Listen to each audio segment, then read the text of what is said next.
តោះមកបន្តសាច់រឿងរបស់យើងជាបន្តទៀតណាមកដល់ភាគនេះអ្វីកាន់តែក្តៅទៅហើយដោយសារតែយុកំពុងតែអន្ទះសារចង់ជួបជាមួយនឹង Jasmine ថ្ងៃនេះពួកយើងទៅពីមានណាត់ជាមួយលោកប្រធានយុទៀតណាបង Jasmine ខ្ញុំមើលទៅគាត់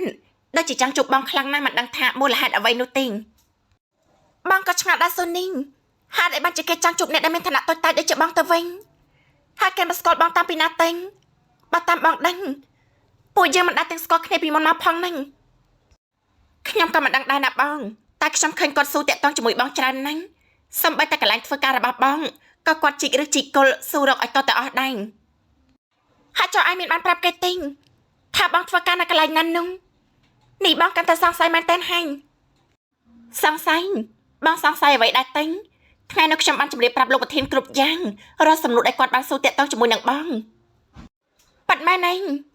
បងកំពុងតែគិតថាលោកយូម្នាក់នោះមានជាប់ពាក់ព័ន្ធជាមួយការដែលបងត្រូវគេបណ្ដឹងចេញពីការងារ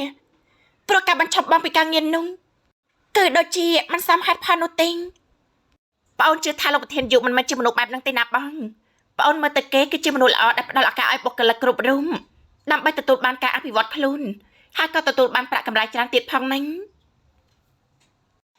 តាមតែបងអូនគិតទៅចាស់ណាសូនីចាំមកពេលទៅជួបគេថ្ងៃនេះ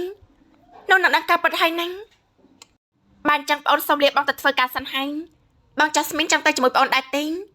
បើអាចបងទៅអង្គុយលេងនៅកន្លែងធ្វើការរបស់បងអូនសិនទេនៅទីនោះមានសួនស្អាតហ្នឹងនៅពេលដែលបងអូនចេញពីធ្វើការនោះពួកយើងនាំគ្នាទៅតែម្ដងទេមិនអីទេណាញ់សូនីទៅធ្វើការសិនចាស់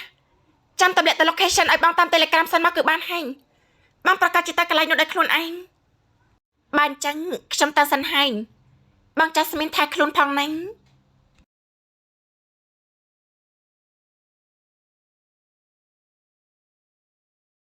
អ្នកដន្លងកុំទះសារពេកអី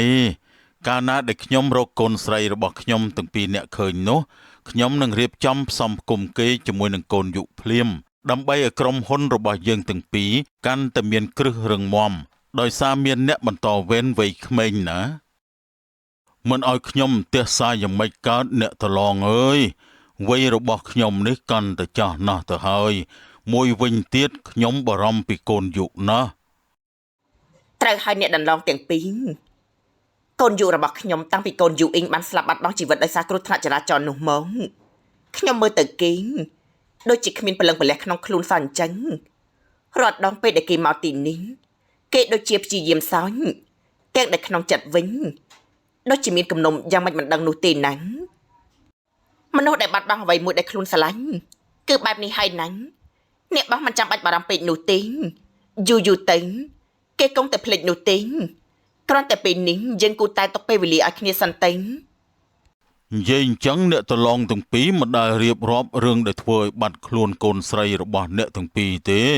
តើរឿងនោះវាយ៉ាងម៉េចខ្លះអ្នកតឡងអាចប្រាប់ខ្ញុំបានដែរទេខ្ញុំមិនលាក់បាំងអីទេបានរឿងរ៉ាវទាំងអស់គឺដោយសារតែពួកខ្ញុំគ្រប់យ៉ាងហើយរឿងនោះគឺវាបែបនេះ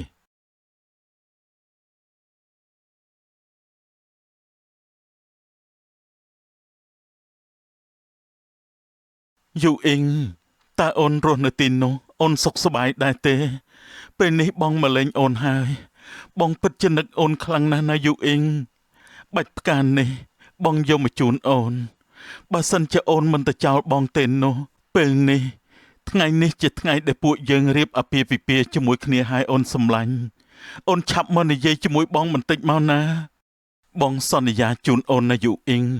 បងម្នាក់នេះនឹងរកយុត្តិធម៌ឲ្យអូនបងនឹងសងសឹកនឹងJasmineម្នាក់នោះជូនអូនឲ្យទាល់តែបានបងមិនឲ្យគេរួចខ្លួននោះទេបងយូបងកុំធ្វើបែបនេះអីណាបងកុំសងសឹកនឹងគេអីព្រោះវាជាកំហុសរបស់អូនទេ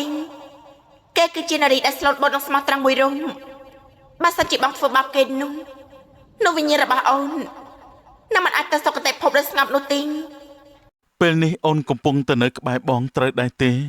បងដូចជាធំក្លិនរបស់អូនណាបងមានអារម្មណ៍ដឹងថានេះគឺជាក្លិនទឹកអប់ដែលអូនតែងតែប្រើជាប្រចាំយូអ៊ីងអូនកំពុងទៅនៅទីនេះត្រូវដែរទេអូនឆាប់ប្រាប់បងមកណាថាអូនមានពាក្យអ្វីចង់និយាយប្រាប់បងមានបនមានបាប អ្នកណាសាងអ្វីអ្នកនោះនឹងទទួលអ្វីដែលគេបានសាងញោមប្រុសខាងនេះមើលទៅក្នុងចិត្តដូចជាមានកំហឹងខ្លាំងណាស់បើអាចរងាប់បាននោះជីវិតរបស់ញោមនឹងប្រសើរឡើងមិនបានជាលោកបងមានសង្ឃដីកាបែបនេះដាក់ខ្ញុំកណាទៅវិញឬក៏លបងបានដឹងរឿងអីដែរមែនទេអ្នកដែលញោមស្រឡាញ់គេកំពុងតែនៅក្បែរញោមហើយញោមចង់និយាយអីជាមួយគេអាចពឹងពាក់អាត្មាបានណាព្រោះមិនយូរទេគេនឹងត្រឡប់ទៅកន្លែងរបស់គេវិញហើយនេះលោកបងពិតជាមើលឃើញខ្ញុំកណាពិតមែននេះពិតមែនណៃលបងគឺខ្ញុំកណាចង់ប្រាប់គេថាខ្ញុំកណានឹកគេណាខ្ញុំកណាចង់ជួបគេតើមានវិធីអីដែលអាចឲ្យគេមកជួបខ្ញុំកណាបានដែរទេអូនអាចទៅជួបបងបានតែក្នុងយោសពតែប៉ុណ្ណឹងក្រៅពីនោះអូនមិនអាចទៅជួបបងបានម្ដងទៀតទេគេនិយាយថាគេអាចទៅជួបញោមតែក្នុងយល់សពតែប៉ុណ្ណោះញោមមានអ្វីចង់ប្រាប់គេទៀតទេពេលនេះគេទៅបាត់ហើយលើកក្រោយថ្ងៃសិលចាំញោមមកទៀតចុះណានោះញោមបានជួបគេហើយកណាលោកបងខ្ញុំកណាសូមក្រាបថ្វាយបង្គំលា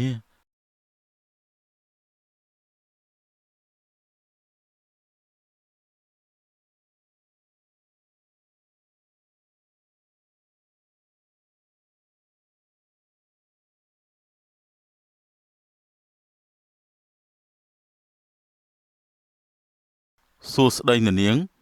មានឈ្មោះថាសូនីត្រូវដែរទេខ្ញុំមកពីខាងភ្នាក់ងារស៊ើបអង្កេតពិសេសគ្រាន់តែចង់សួរសំណួរទៅកាន់នាងប៉ុន្មានសំណួរតែប៉ុណ្ណោះចាស់ក៏ប៉ុន្តែលោកអាចជម្រាបប្រាប់ខ្ញុំសិនបានទេថាខ្ញុំមានបញ្ហាអ្វីបានជាលោកត្រូវមកសួរខ្ញុំបែបនេះខ្ញុំបានប្រព្រឹត្តអ្វីខុសមែនទេសួរឆៅបែបនេះខ្ញុំដូចជាបារម្ភពេកហើយហ្នឹងមិនអីទេខ្ញុំគ្រាន់តែចង់សួរនាងថារាល់ថ្ងៃនេះនាងមានម៉ាក់ប៉ាដែរទេកុំប្រកាន់នឹងខ្ញុំអីណាខ្ញុំគ្រាន់តែចង់ដឹងតែប៉ុណ្ណោះអត់នោះទេណាញ់តែឈប់សិននេះមិនបានជាលោកមកសួរខ្ញុំបែបនេះទៅវិញលោកត្រូវការអ្វីឲ្យប្រកាសទេខ្ញុំកាន់តែវល់ទៅហើយនេះមិនលាក់បាំងជាមួយនាងទេខ្ញុំជាអ្នកស៊ើបអង្កេតពិសេសខ្ញុំមានដំណឹងតាក់ទងជាមួយនឹងម៉ាក់ប៉ារបស់នាងទើបខ្ញុំសម្រេចចិត្តមកសួរនាងដោយផ្ទាល់តែម្ដងទៅមិនដឹងថាជាអ្នកស៊ើបអង្កេតពិសេសឬក៏ជាអ្នកដែលមានឯកទេសខាងញ៉ែស្រីទេណោះឃើញមុខអានេះដូចជាមិនអន់ទេមើលទៅអាចជំនាញញ៉ែនឹងអត់នោះទេណាញ់បងស្រីរបស់ខ្ញុំប្រាប់ថាប៉ាម៉ាក់របស់ខ្ញុំបានស្លាប់តាំងពីពួកខ្ញុំនៅក្មេងមកម្លេះខ្ញុំមិនជឿលោកនោះទេណាញ់បងស្រីរបស់ខ្ញុំគឺជាអ្នកប្រាប់ខ្ញុំច្បាស់ណាញ់នោះឯងបេសកកម្មបានបរាជ័យហើយអាព្រានលាក់មុខមើលមុខមាត់ស្អាតបានដែរតែដូចជាខ្វះរបៀបការញ៉ាយស្រីមិនដឹងទេពេលនេះប្រៀបដូចជាលេងហ្គេម PUBG ចុះទៅសានហុកអញ្ចឹងហើយមិនទាន់ទាំងទម្លាក់ឆាត់យងដល់ដីផងត្រូវបានគេបាញ់បែកក្បាលបាត់ទៅហើយអាណិតណាស់អាភ្នាក់ងារសម្ងាត់ខ្ញុំនិយាយមែនណានាងខ្ញុំមិនបានបោកប្រាស់នាងនោះទេណែលោកនេះលោកមិននិយាយស្អីជាមួយសង្សាររបស់ខ្ញុំហ្នឹងវាដូចជាជ្រុលពេកហើយណាទីនេះជាកន្លែងសាធារណៈណាលោកហើយសង្សាររបស់ខ្ញុំគឺជារបស់ឯកជនមិនមែនលោកចង់ញ៉ាយក៏ញ៉ាយតាមតែចិត្តនោះទេអាគាត់នេះឡាប់ទេដឹងមិនបានជាទៅប្រាប់គេថាខ្ញុំជាសង្សាររបស់គេទៅវិញចាំជាចង្រៃមែនមិនដឹងថាឡើងតំណែងជាប្រធានក្រុមហ៊ុនតាមណានោះទេព្រះអើយហើយម្នាក់នេះរៀងឡើងដូចកញ្ចាញ់ជែកមុខស្លក់ដូចជាអ្នកជក់ហើយមកធ្វើចរិតបែកបែបនេះទៀតបានជាមិនដឹងថាគេកំពុងតែនិយាយពីរឿងការងារបែបនេះមិនអីទេបាទខ្ញុំសុំទោសផងណាលោកបើអញ្ចឹងខ្ញុំសុំទៅវិញសិនហើយបាទជម្រាបលា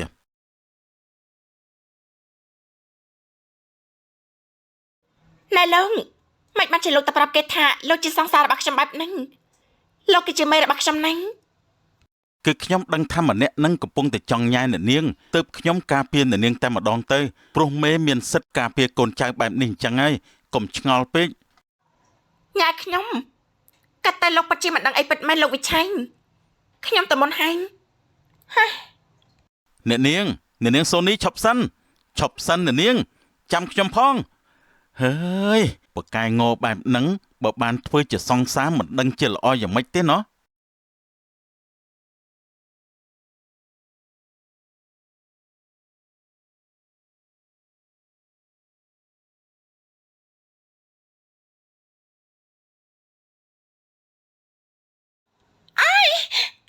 មានរឿងអីតែង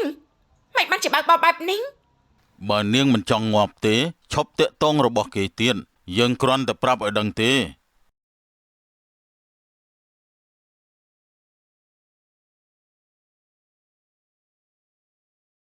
ខ្ញុំប្រហែលជាឲ្យនាងទាំងពីរមកចាំយូរបន្តិចហើយណាសុំទោសផងនេះជាកំហុសរបស់ខ្ញុំដែលមកយឺនសង្ឃឹមថានាង Jasmine មិនប្រកាន់ជាមួយខ្ញុំទេចាមិនអីទេងខ្ញុំមិនជាមនុស្សបែបហ្នឹងឡើយនិយាយចឹងលោកចង់ជួបខ្ញុំមានការអ្វីដែរទេងសុំតបផងណាញ់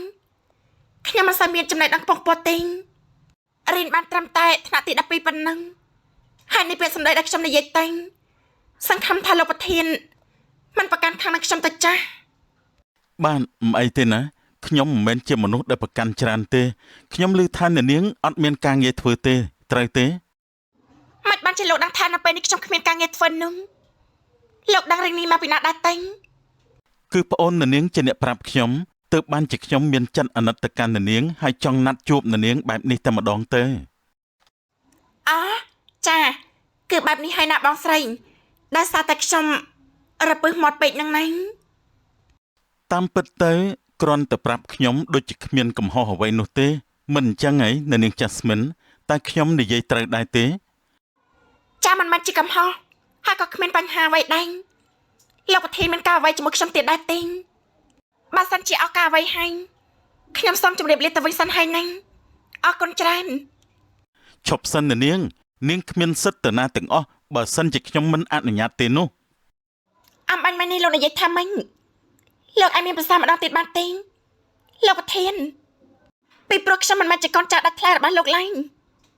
គឺថាអត់ទេខ្ញុំសុំទោសណាសម្ដីរបស់ខ្ញុំតែប៉ុណ្្នឹងឯងគឺខ្ញុំចង់មានន័យថាខ្ញុំសូមអញ្ជើញនាងមកធ្វើការឲ្យខ្ញុំតើនាងយល់យ៉ាងណាដែរមិនលាក់បាំងនោះទេខ្ញុំអត់មានសមត្ថភាពអីទៅបម្រើការងារឲ្យលោកឡើយលោកអាចត្រូវអ្នកផ្សេងបានណាមិនខ្វះទេអ្នកដែលមានសមត្ថភាពនោះតែខ្ញុំត្រូវការនាងព្រោះនាងជាមនុស្សដែលមានបទពិសោធន៍ផ្នែកនឹងស្រាប់ហើយម្យ៉ាងទៀតនាងសូនីធ្លាប់ប្រាប់ខ្ញុំថានាងពូកែខាងដាំស្លថែមទៀតផងការដែលសូនីនិយាយទៅនោះគឺហូបពីការប៉ັດពេកហើយតាមពិតខ្ញុំមិនសូវប្រកាសអ្វីនោះទេនិយាយថាលោកចង់ឲ្យខ្ញុំនោះអាចទៅធ្វើផ្នែកអ្វីដែរទេដោយសារតម៉ាក់របស់ខ្ញុំគាត់ចាស់ជរាណាស់ទៅហើយខ្ញុំចង់សុំឲ្យនាងទៅនៅផ្ទះរបស់ខ្ញុំហើយមើលថែម៉ាក់របស់ខ្ញុំតើបានដែរទេម្យ៉ាងទៀតជួយដាំស្លម៉ាក់របស់ខ្ញុំផង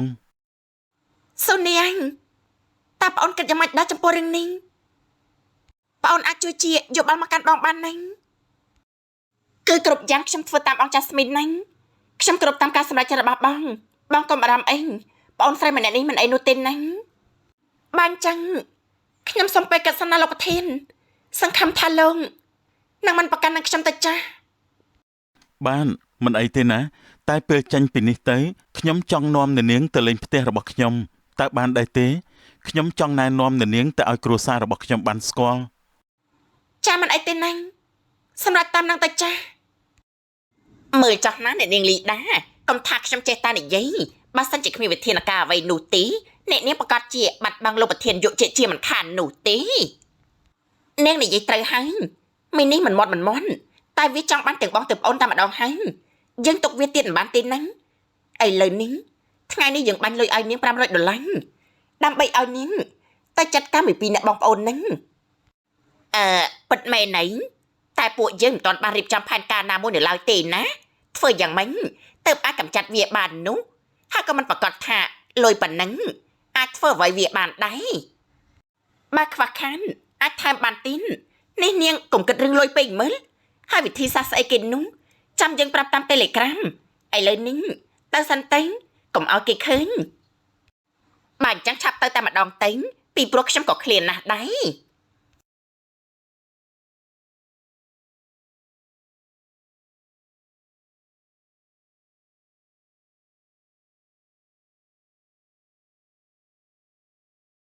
ខ្ញុំបានធ្វើតាមផែនការដែលអ្នកនាងប្រាប់ឲ្យខ្ញុំធ្វើរួចរាល់អស់ហើយណាបើសិនជាមានបញ្ហាអ្វីដែលត្រូវពឹងពាក់ខ្ញុំបន្ថែមទៀតក៏ឆាប់និយាយមកចុះព្រោះខ្ញុំខានណែ ខានក្បាលឯងស្អីទៅមិនបានជានិយាយអីផ្លែផ្លែបែបនេះ គឺខ្ញុំខានបានហិតក្លិនរបស់មនុស្សស្រីនឹងណាអ្នកនាងដាលីនមើលទៅថ្ងៃនេះអ្នកនាងដូចជាស្រស់ស្អាតខ្លាំងណាស់ខ្ញុំដូចជាពិបាកទ្រាំជាមួយនឹងខ្លួនឯងដល់ហើយ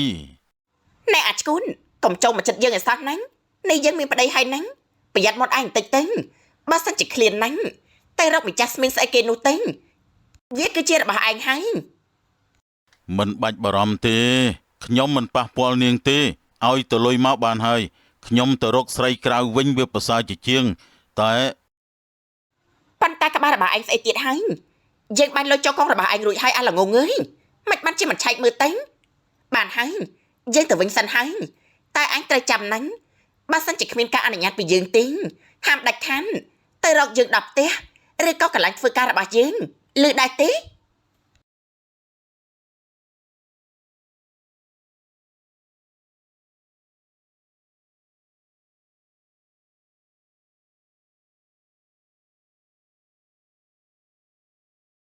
ណែអាពេតនេះឯងគិតទៅរកបាយស៊ីអីខ្លះទេប្រយ័ត្នលេងបានមើលថែអ្នកជំងឺហើយត្រូវអ្នកជំងឺមើលថែវិញទៅវើយយើងគ្រាន់តែមានបំណងល្អទេណាពុទ្ធោបងឆៃនេះបងមានបំណងល្អឬមួយក៏បងចង់ដាក់ទំនាយខ្ញុំទៅបងខ្ញុំដូចជាមិនយល់សោះនេះគឺក្នុងបំណងល្អណាវើយមិនមានគំនិតអាក្រក់អីបន្តិចទេនិយាយថាអាពេតឯងមានដឹងថាបងយុទៅណាទេបាត់តាំងពីព្រឹកមិនឃើញនៅក្នុងក្រុមហ៊ុនសោះខ្ញុំមិនដឹងទៅបងក្រាញ់បងធ្វើការជាមួយគ្នាត្រូវទេហេតុអីបានជាមកសួរខ្ញុំទៅវិញចំជាកំ pl ែងមែនគឺបងសួរ